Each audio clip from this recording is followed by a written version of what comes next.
New south வேல் தமிழ் திருச்சபையின் சார்பாக உங்கள் யாவரையும் இந்த 3ஆம் வார ஆராதனைக்கு உங்களை அன்புடன் அழைக்கிறோம். திருவிருந்தின் ஆராதனையில் கலந்து கொள்ளும்படியாக உங்களை அன்புடன் அழைக்கிறோம். அதே போல காணொலி ஊடாக இந்த ஆராதனையிலே கலந்து கொண்டிருக்கிற ஒவ்வொரு குடும்பத்தாரையும் ஆண்டவராகிய இயேசு கிறிஸ்துவின் இனிய நாமத்திலே வாழ்த்தி வரவேற்கிறோம். நீங்களும் திருவிருந்திலே கலந்து கொள்ளும்படியாக ஆனால் நீங்கள் ஆயத்தமாக இருப்பீர்களானால் எங்களோடு கூட இந்த திருவிருந்திலே கலந்து கொள்ளும்படியாக உங்களை நாங்கள் அன்புடன் அழைக்கிறோம். ஜெபம் செய்வோமாக.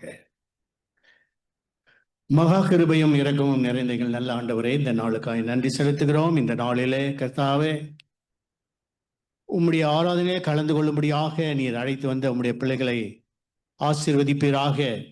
காணொலி ஊடாக இந்த ஆராதனையை கலந்து கொள்ளும்படியாக இருக்கிற ஒவ்வொரு குடும்பத்தாரையும் தேவர் தாமே ஆசீர்வதிக்கும்படியாக செபிக்கிறோம். என் கண்மலையும் மீட்பருமாகிய கர்த்தாவே, அடிமையின் வாயின் வார்த்தைகள் இருதயத்தின் சிந்தனைகள் தியானம் சமூகத்திலே பிரீதியாய் இருப்பதாக. சத்துரு பலன் கொள்ளாதபடி செய்வீராக. எல்லா அந்தகார சக்தியின் கிரிகள் பொல்லாத ஆவிகள் நசரனாய் இயேசுவின் அதிகாரம் நாமத்தினாலே கட்டப்படுவதாக. ஆவியானவர் வெற்றி கொடி பிடிக்கும்படியாய் மீட்பர் ரட்சகருமாகிய இயேசுவின் இனிய நாமத்தில் ஜெபிக்கிறோம் நல்ல பிதாவே. கொஞ்சம் ஆட் பண்ணு, வால்யூம் இன்க்ரீஸ் த வால்யூம். மீண்டுமாக வாசித்த வேத பகுதியிலே ஏசாயா தீர்க்கதரிசியின் புஸ்தகம் 61ஆம் அதிகாரம் 1ஆம் வசனத்தை நாம் வாசிக்க கேட்போம். ஏசாயா 61:1. கர்த்தராகிய தேவனுடைய ஆவியானவர் என் மேல் இருக்கிறார். சிறுமைப்பட்டவர்களுக்கு சுவிசேஷத்தை அறிவிக்க கர்த்தர் என்னை அபிஷேகம் பண்ணினார். இருதயம் நொறுங்குண்டவர்களுக்கு காயம் கட்டுதலையும், சிறைப்பட்டவர்களுக்கு விடுதலையும், கட்டுண்டவர்களுக்கு கட்டவிழ்த்தலையும் கூறவும், கர்த்தருடைய அனுக்கிரக வருஷத்தையும் நம்முடைய தேவன் நீதியை சரிக்கட்டும் நாளையும் கூறவும் நன்றாக நாம் கவனிக்க வேண்டும். இந்த தீர்க்க தரிசன புஸ்தகத்திலே ஆண்டவராகிய இயேசு கிறிஸ்துவின் மேல் உள்ள அபிஷேகத்தை குறித்ததான இந்த தீர்க்க தரிசனம் நன்றாய் அறிந்து கொள்ள வேண்டும். தேவ ஆவியானவர் என் மேல் இருக்கிறார். எதற்காக இந்த பரிசுத்த ஆவியின் அபிஷேகம் ஒவ்வொருவருக்கும் கொடுக்கப்பட்டது? 3ஆம் வசனத்திலே சொல்லப்பட்டிருக்கிறது, இவர்கள் நீதியின் விருட்சங்கள் என்று எண்ணப்படுவார்கள் என்று அபிஷேகம் பெற்றவர்களை குறித்து வேதம் சொல்லுகிறது. நாம் நன்றாய் புரிந்து கொண்டால் இந்த பரிசுத்த ஆவியை குறித்து இன்றைக்கு அநேக சபைகளிலே வெளிப்பாடில்லை. In many churches there is no revelation about the Holy Spirit. ஏதோ பரிசுத்த ஆவி என்றால் ஒரு அந்நிய பாஷையில் 4 வார்த்தை பேசுவது பரிசுத்த ஆவி என்று நினைத்து கொண்டிருக்கிறார்கள். நாம் புரிந்து கொள்ள வேண்டும், பரிசுத்த ஆவியானவர் எதற்காக ஒரு மனிதனுக்கு ஆண்டவர் தருகிறார்? anointing of the Holy Spirit. What is the purpose? எதற்காக பரிசுத்த ஆவி? பரிசுத்த ஆவி என்றால் என்ன? நல்லா புரிந்து கொள்ள வேண்டும். நிறைய பேருக்கு இந்த திருத்துவம், ட்ரினிட்டி, திருத்துவத்தை குறித்ததான வேத அறிவு இல்லாததினாலே, பரிசுத்த ஆவியின் அபிஷேகத்தை குறித்து அறிந்து கொள்ள முடியாததினாலே, basing on this Holy Spirit there are many deviations and very many denominations. இந்த பரிசுத்த ஆவியை பற்றியதான வெளிப்பாடை குறித்து அநேக பிரிவினைகள், மார்க்க பேதங்கள் உண்டாயிற்று. புரிந்து கொள்ள வேண்டும். What is holy spirit? திருத்துவம், திருத்துவத்திலே நாம் பிதா, குமாரன், பரிசுத்த ஆவி என்று நாம் சொல்லுகிறோம் இல்லையா? அப்ப இந்த பரிசுத்த ஆவியானவர் கொடுக்கப்படுவதான நோக்கம் என்ன? எதற்காக பரிசுத்த ஆவியானவர் கொடுக்கப்படுகிறார்? What is this holy spirit? இதை தான் நாம் வாசித்தோம். தேவ ஆவியானவர் என் மேல் இருக்கிறார். எதற்காக தேவ ஆவியானவர் கொடுக்கப்பட்டது என்றால், கட்டுண்டவர்களை விடுதலை ஆக்க முடியாது. மீண்டுமாய் வாசிப்போம். எதற்காக இந்த ஆவியானவர் கொடுக்கப்பட்டிருக்கிறார் என்றால், சிறுமைப்பட்டவர்களுக்கு சிறுமைப்பட்டவர்களுக்கு to preach the gospel. தேவனுடைய சுவிசேஷத்தை சிறுமைப்பட்டவர்களுக்கு. சிறுமைப்பட்டவர்கள் யாரு? ஆவியிலே நொறுங்குண்டு இல்லையா? த டவுன் ட்ராடன் பீப்புள்ன்ற அவர்களுக்கு சுவிசேஷம், நாட் ஃபார் த ரிச். இல்லையா? நல்ல வசதியானவன் போய் சுவிசேஷம் சொல்ல கேட்க மாட்டான். ஆனால் சுவிசேஷம் யாருக்கு அறிவிக்கப்பட வேண்டும் என்று வேதம் சொல்கிறது என்றால் சிறுமைப்பட்டவர்களுக்கு. அடுத்தது இருதயம் நொறுங்குண்டவர்களுக்கு காயப்பட்டது. ஹார்ட், நல்லா 3 வேளை சாப்பிட்டு தண்ணி அடிச்சிட்டு சந்தோஷமா பங்களாவில் இருக்கிறான், அவனுக்கு கேட்க மாட்டான்.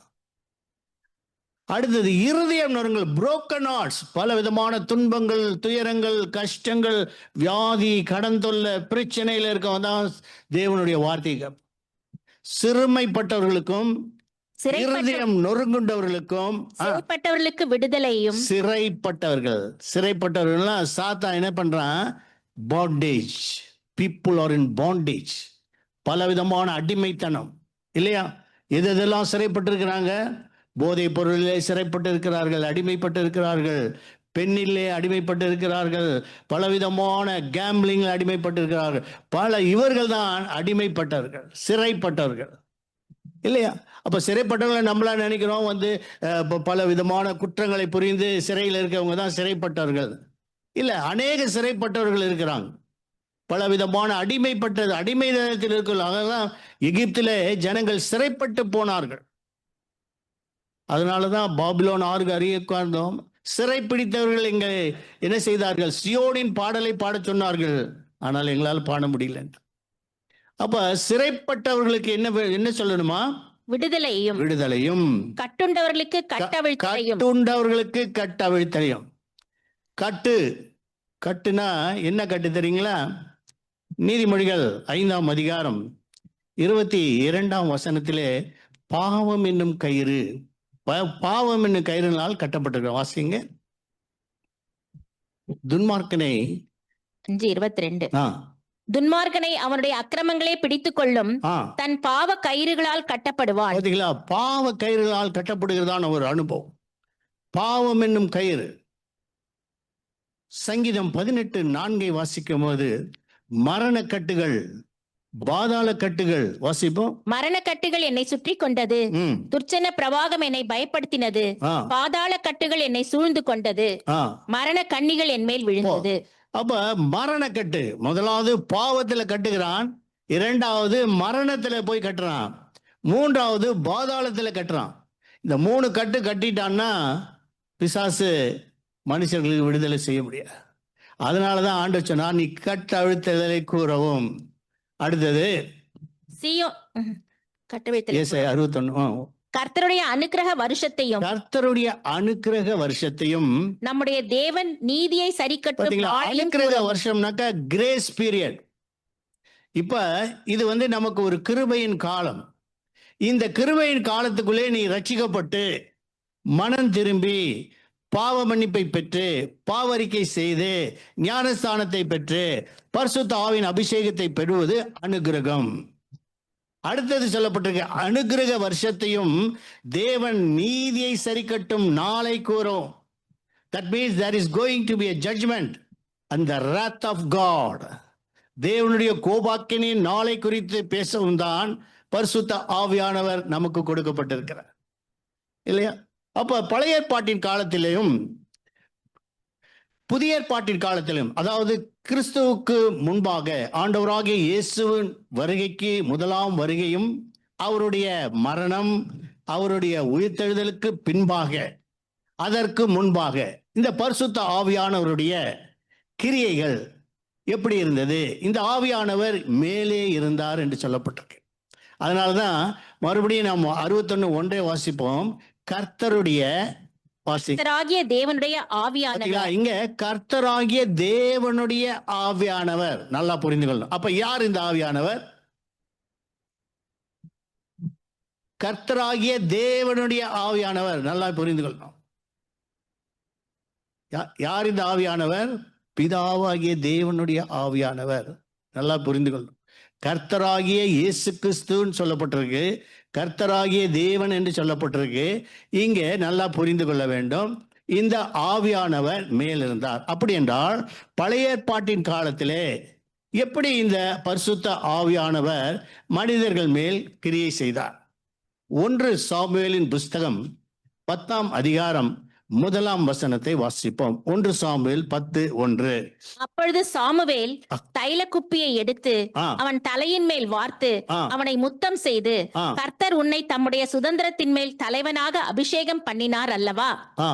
நீ இன்றைக்கு என்னை விட்டு போகிற போது பென்யமீன் எல்லையாகிய செல்சாகில் ராகேலின் கல்லறை அண்டையில் 2 மனுஷரை காண்பாய். இந்த மனுஷர்கள் என்னென்ன செய்வாங்கன்னு சொல்லிட்டு 6ஆம் வசனத்தை வாசிப்போம். அதே அதிகாரம் 6ஆம் வசனம். அப்பொழுது கர்த்தருடைய ஆவி மேல் இறங்குவார். கர்த்தருடைய ஆவி உன் மேல் இறங்குவார். நீ அவர்களோட கூட தீர்க்க தரிசனம் சொல்லி வேறு மனுஷனாவாய். நல்லா புரிந்துக்கணும். கர்த்தருடைய ஆவியானவர் உன்மேல் இறங்கினால் you are a different person. You are not the old person. காரணம் என்ன? அந்த ஆவியானவர் உன்னை வழி நடத்துவார். When you receive the anointing of the Holy Spirit, அந்த ஆவியானவர் உன் மேல் இருக்கிற, நல்லா புரிந்து கொள்ள வேண்டும். பழைய ஏற்பாட்டின் காலத்திலே சவுலுக்கு கொடுக்கப்பட்ட ஒரு அபிஷேகம். அப்ப சொல்லப்பட்டது, நீ வேறு மனுஷனாவாய், நீ தீர்க்க தரிசனம் சொல்லுவாய். அப்ப பாத்தீங்கன்னா அந்த பரிசுத்த ஆவியானவர் அங்கே அவன் மேல் இறங்கினதினாலே he became a prophet. அதனால்தான் சவுலும் தீர்க்கதரிசிகளில் ஒருவனோ என்ற ஒரு பழமொழி உண்டாயிட்டான். அப்ப தீர்க்க தரிசனம் சொல்லி வேறு மனுஷனாவாய். இப்ப இவன் மேல ஆவியானவர் இறங்கினதினாலே இவனும் தீர்க்க தரிசனம் சொன்னான். அடுத்ததாக தாவீதுக்கு ஒரு அபிஷேகம் கொடுக்கப்பட்டது. 1 சாமுவேலின் புஸ்தகம் 16ஆம் அதிகாரம் 13ஆம் வசனத்தை வாசிப்போம். 1 சாமுவேல் 16:13. அப்பொழுது சாமுவேல் தைல கொம்பை எடுத்து அவனை அவன் சகோதரர் நடுவிலே அபிஷேகம் பண்ணினான். அந்நாள் முதற்கொண்டு கர்த்தருடைய ஆவியானவர் தாவீதின் மேல் வந்து இறங்கி இருந்தார். பாருங்க, அப்பொழுது அந்நாள் முதற்கொண்டு தாவீதின் மேல் இறங்கி இருந்தார். பரிசுத்த ஆவியானவர் பாத்தீங்களா மேலதான் இருக்கிறார், உள்ள போல. நல்லா புரிந்து எங்க இருந்தாரு? He was upon him. அவன் மேலே இருந்தார்.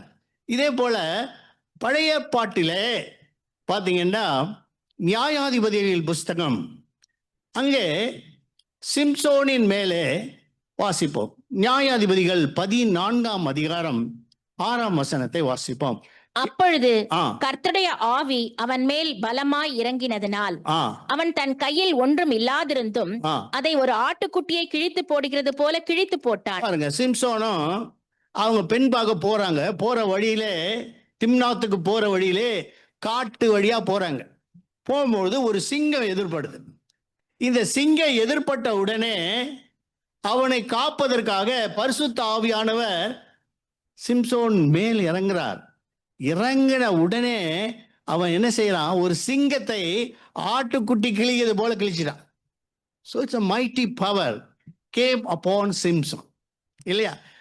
அப்போ 14ஆம் அதிகாரம் 19ஆம் வசனத்தை வாசிப்போம். 14:19. கர்த்தருடைய ஆவி அவன் மேல் இறங்கினதினால் அவன் அஸ்கலோனுக்கு போய் அவ்வூராரில் 30 பேரை கொன்று அவர்களுடைய வஸ்திரங்களை உரிந்து கொண்டு வந்து விடுகதையை விடுவித்தவர்களுக்கு அந்த மாற்று வஸ்திரங்களை கொடுத்து கோபம் உண்டவனாய் புறப்பட்டு தன் தகப்பன் வீட்டுக்கு போய்விட்டான். பழைய ஏற்பாட்டு பரிசுத்த ஆவியானவர் வந்தவனா இவனுக்கு கோபம் உண்டவனாய் போறான். நல்லா புரிஞ்சுக்க, the difference between the holy anointing of the Old Testament and the New Testament.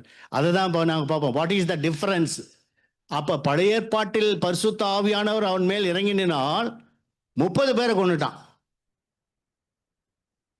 It was against the law of Moses.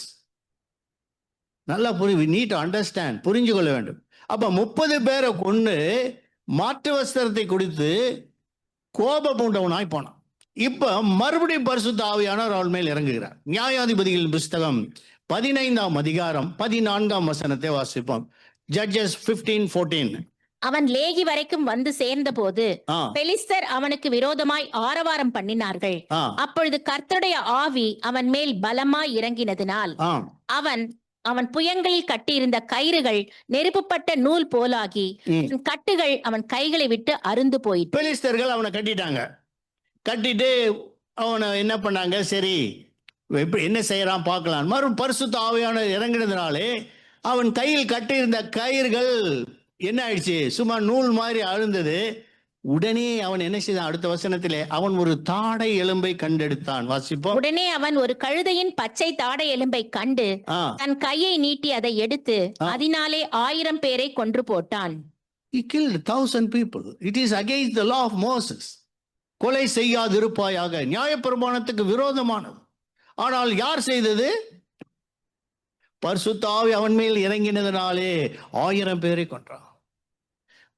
2 நாளாகமம் 15ஆம் அதிகாரம் 1ஆம் வசனத்திலே ஒருவன் மேல் ஆவி இறங்குது. வாசிப்போம். 2 நாளாகமம் 15:1. அப்பொழுது தேவனுடைய ஆவி ஓதேதின் குமாரனாகிய அசரியாவின் மேல் இறங்கினதினால் அவன் வெளியே ஆசாவுக்கு எதிர்கொண்டு போய் அவனை நோக்கி, ஆசாவே, யூதா பென்யமீன் கோத்திரங்களின் சகல மனுஷரே கேளுங்கள்.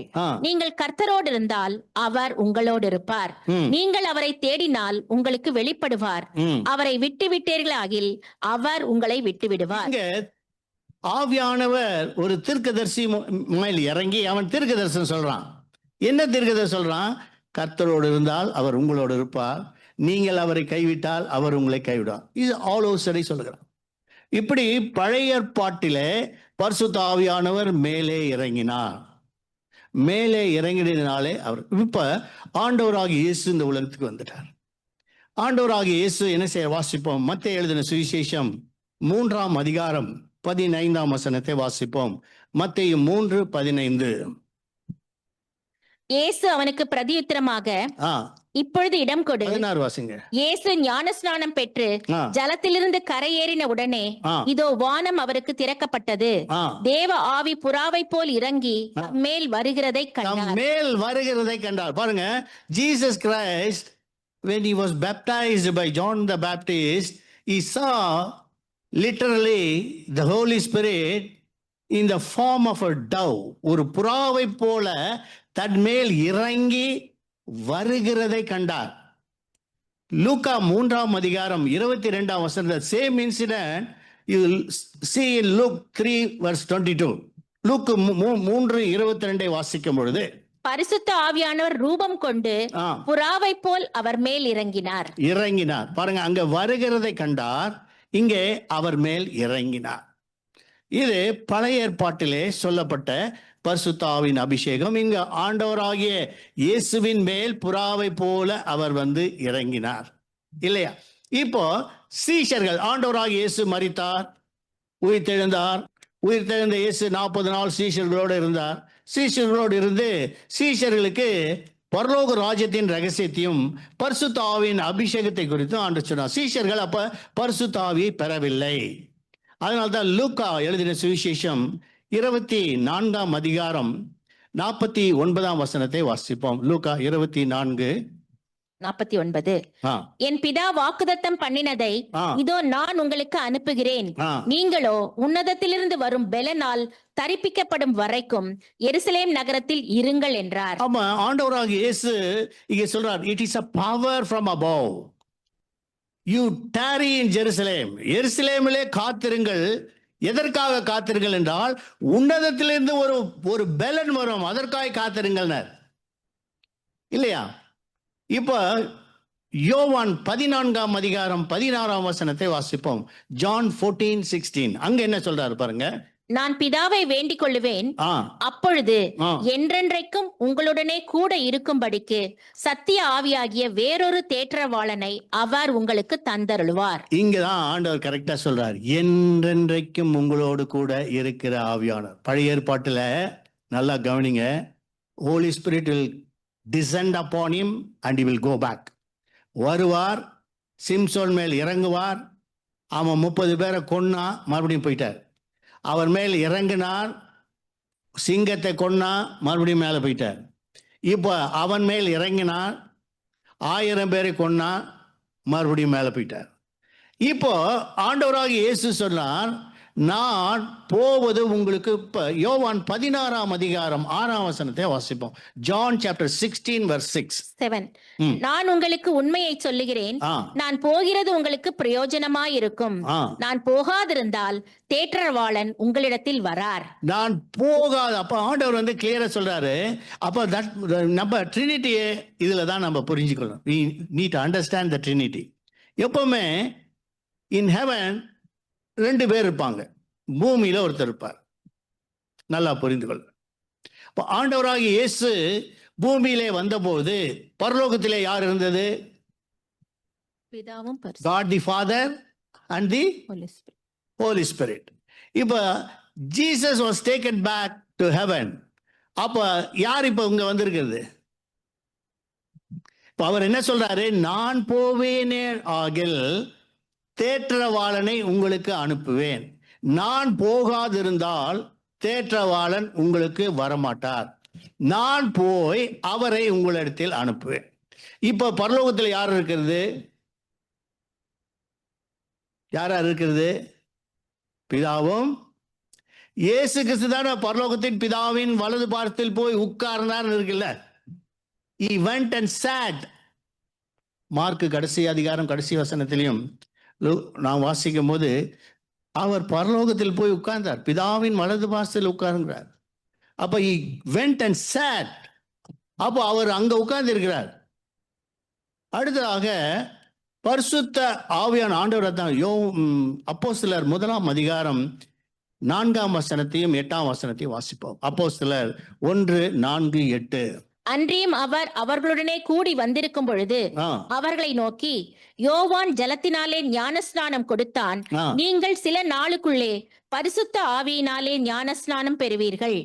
ஆகையால் 4:8 பரிசுத்த ஆவி உங்களிடத்தில் வரும்போது நீங்கள் பலனடைந்து எருசலேமிலும் யூதேயா முழுவதிலும் சமாரியாவிலும் உலகத்தின் கடைசி பரிந்தும் சாட்சிகளாய் இருப்பீர்கள். இப்ப ஆண்டவர் சொல்றார், உயிர் தெழுந்த இயேசு என்ன சொல்றாரு? சீஷர்களை பார்த்து, நீங்க எங்கேயும் போயிடாதீங்க, யூ டாரி இன் ஜெருசலேம், பிதாவின் வாக்குத்தத்தம் நிறைவேற காத்திருங்கள், பரிசுத்த ஆவி உங்களிடத்தில் வருவார், அப்பொழுது நீங்கள் பலனடைவீர்கள். அப்போ அவங்க சொன்னபடியே இப்ப புதிய ஏற்பாட்டின் காலத்தில் நன்றா புரிந்து கொள்ளணும், old testament and new testament. இந்த புதிய ஏற்பாட்டின் காலத்தில் how the holy spirit descended. அப்போஸ்தலர் 2 அதிகாரம் 1 வசனத்தில் வாசிக்கும் போது, பெந்தெகோஸ்தே என்றும் நாள் வந்த பொழுது இவர்கள் எல்லாம் ஒரு இடத்திலே கூப்பிடி இருக்கிறார்கள். 4 வசனம் வாசிப்போம். 2:4. அப்போஸ்தலர் அவர்கள் எல்லாரும் பரிசுத்த ஆவியினாலே நிரப்பப்பட்டு ஆவியானவர் தங்களுக்கு தந்தருளின வரத்தின்படியே வெவ்வேறு பாஷைகளிலே பேசத் தொடங்கினார்கள். இது நல்லா புரிந்து கொள்ள, பரிசுத்த ஆவியானவர் எப்படி வராருன்னா, பிளவுண்ட நாக்குகளை போல வந்து அவர்கள் மேல் அமர்ந்தது. வாசிங்க. அது அல்லாமலும் அக்கினிமயமான நாவுகள் போல பிரிந்திருக்கும் நாவுகள் அவர்களுக்கு காணப்பட்டு அவர்கள் ஒவ்வொருவர் மேலும் வந்து அமர்ந்தது. அப்ப பாத்தீங்கன்னா, the Holy Spirit came in the form of the tongues of fire and came descended upon them and came and sat upon them. யார் மேல வந்து உட்கார்ந்தது? The disciples. 12 அப்போஸ்தலர்கள் மேல வந்து பரிசுத்த ஆவியானவர் அக்கினியின் ஞாபகங்களாக வந்து அவர்கள் மேல் உட்கார்ந்தார். நல்லா புரிந்து கொள்ள வேண்டும். இப்ப அப்போஸ்தலனாகிய பவுலுக்கு தான் வெளிப்பாடு கிடைச்சது. He got the revelation. இப்போ சீஷர்களுக்கு இந்த பரிசுத்த ஆவி அவர்கள் மேல உட்கார்ந்து இருந்தது, பிளவுண்ட நாக்கள் போல இருந்தது. They spoke in various tongues. பலவித பாஷைகள் பேசினார்கள். மனுஷனுக்கு புரியாத பாஷைகள் இல்லை, புரிகிற பாஷையே பேசினாங்க. அதனாலதான் எல்லாருமே சொல்றாங்க, நம்ம ஜென்ம பாஷையிலே இவர்கள் பேச கேட்டோம் என்றார். அப்ப அது it is a gift of God. பரிசுத்த ஆவியிலே அந்நிய பாஷை என்பது ஒரு வரம், அது ஒரு அடையாளம் அல்ல. It is not the sign and it is the gift. அது வரங்களிலே ஒரு வரம் தான் அந்நிய பாஷையின் வரம். நல்லா நாம் புரிந்து கொள்ள வேண்டும். இப்போ சீஷர்கள் என்ன செய்தார்கள்? 8 அதிகாரம் அப்போஸ்தலர் 8 அதிகாரம் 14 வசனத்தை வாசிப்போம். அப்போஸ்தலர் 8:14. சமாரியர் தேவ வசனத்தை ஏற்றுக்கொண்டதை எருசலேமில் உள்ள அப்போஸ்தலர்கள் கேள்விப்பட்டு பேதுருவையும் யோவானையும் அவர்களிடத்திற்கு அனுப்பினார்கள்.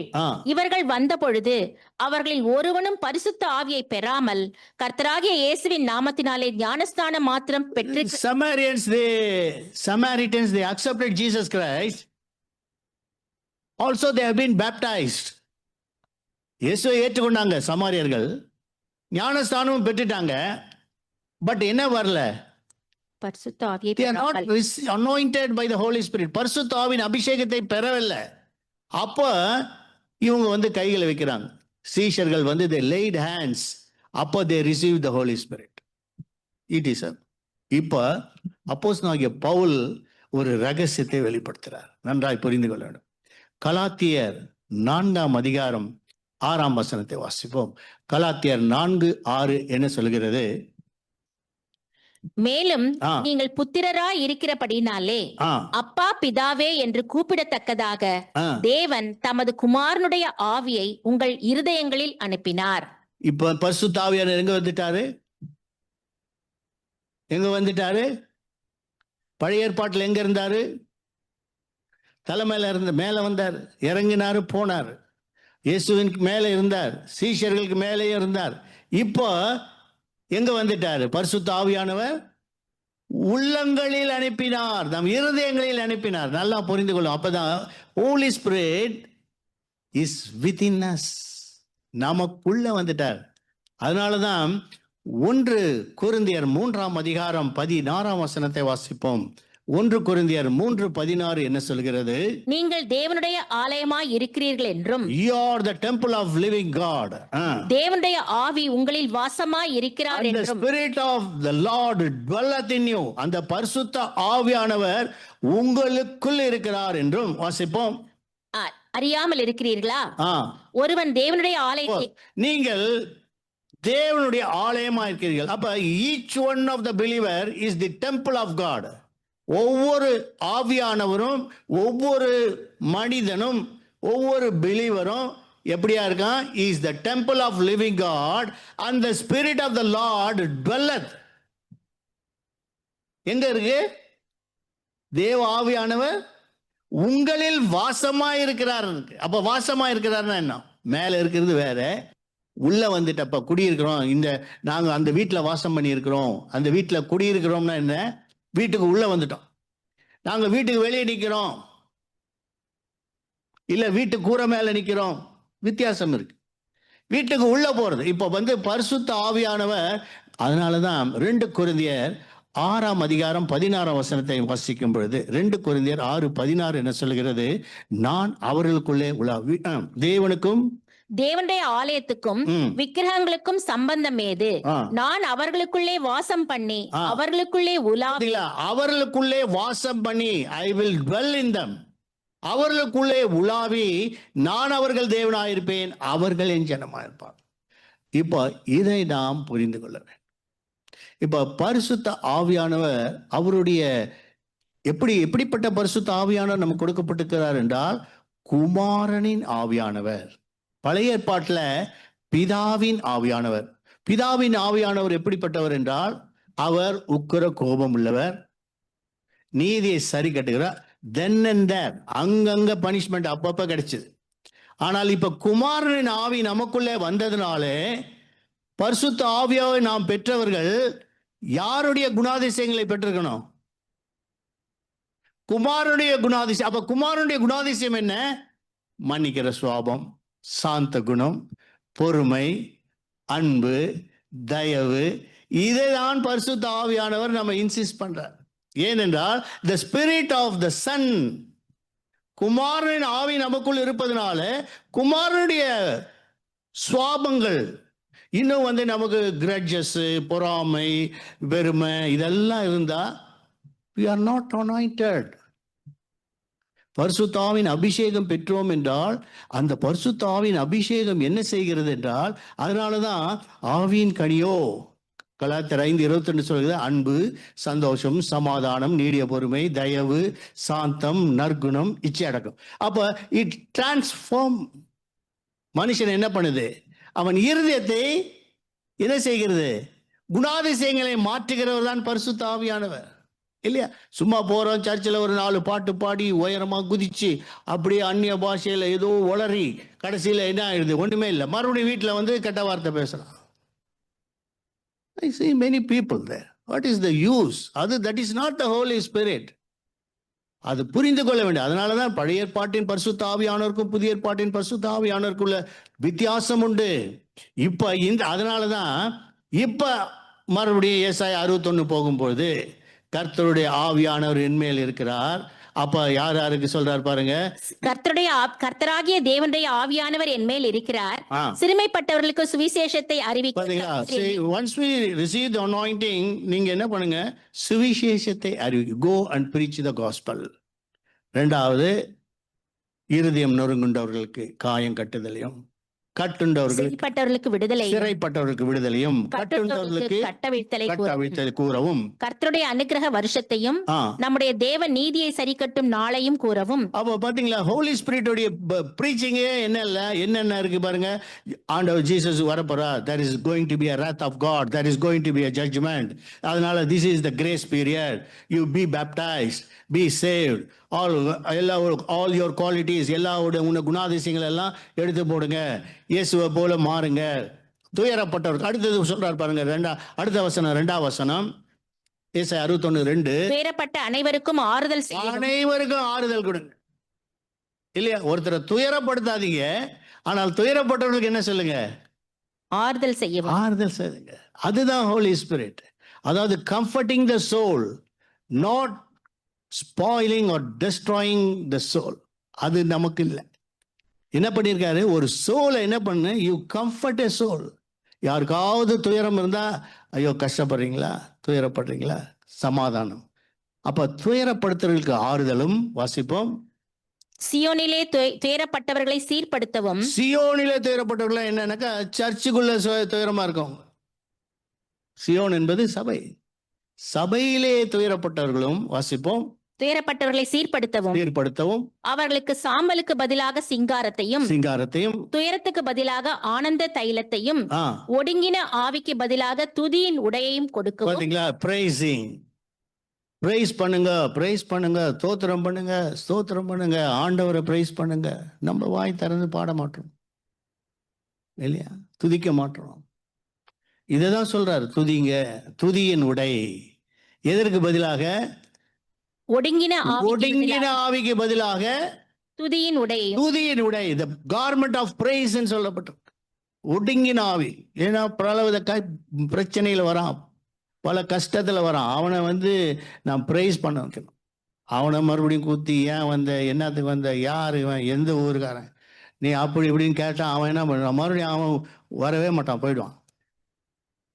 அதனால இப்படி இதுதான் சொல்றாரு. அடுத்தது வாசிப்போம், அவர்கள் கர்த்தர் தம்முடைய மகிமைக்கென்று நாட்டின நீதியின் விருட்சங்கள் எண்ணப்படுவார்கள். இவர்கள் தேவ மகிமைக்கென்று நடப்பட்டவர்கள். யார் என்றால், those who have been anointed.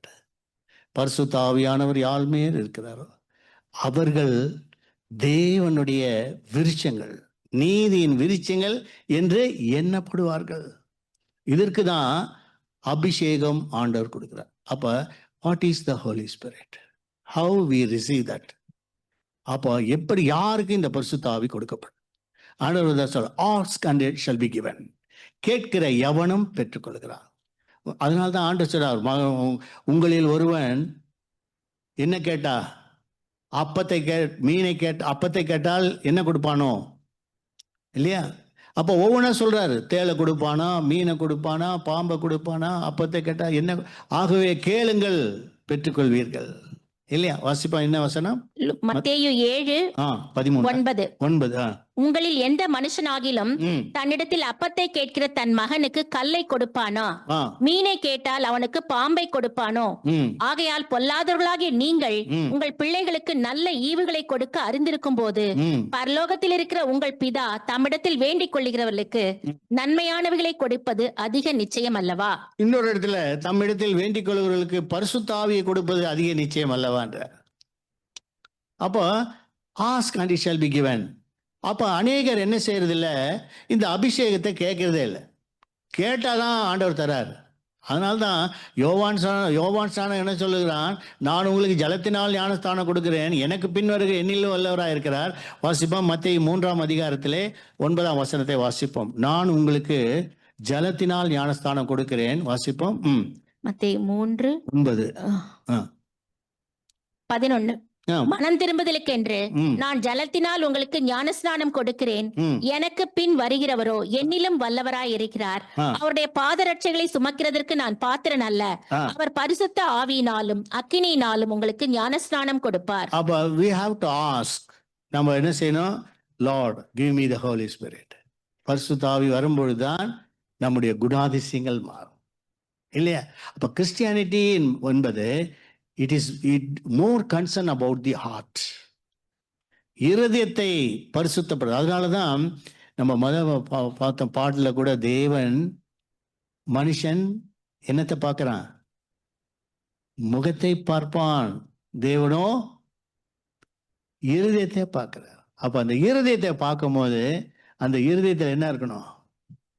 யார் இருக்கணும்? உள்ள பரிசுத்த ஆவியானவர் உள்ள இருக்கணும். அப்ப பரிசுத்த ஆவியானவர் உள்ள இருந்தா நம்முடைய குணாதிசயங்கள் எல்லாம் என்ன ஆயிடும்?